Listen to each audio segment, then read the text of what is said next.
È una tragedia quella accaduta ad Andrea, che getta nel dolore un'intera famiglia: Daniela, la madre, Denis, il padre, e Lorenzo, il fratello più piccolo, e getta nello sconforto tutta un'intera comunità, quella di Bressanvido, che si stringe attorno al dolore della famiglia per questa incommensurabile perdita. Un mazzo di fiori bianchi e un'intera comunità scossa dalla notizia della morte la scorsa notte di Andrea Tagliapietra, 17 anni appena compiuti da qualche giorno.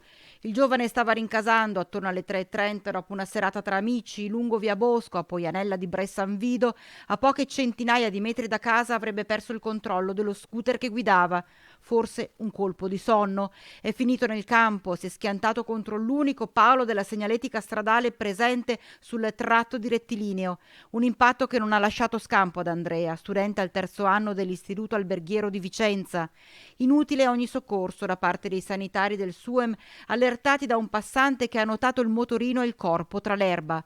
Sul posto i carabinieri di Tiene per i rilievi dell'ennesimo incidente stradale che ha mietuto una giovane vita.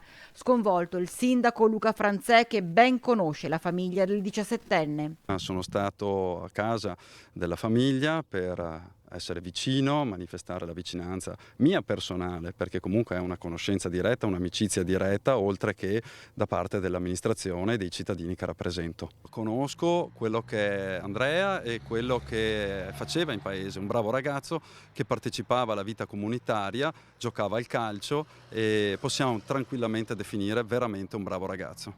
Andrea militava tra le fila della società calcistica BP93 e proprio dall'intero gruppo arrivano messaggi di cordoglio sui social.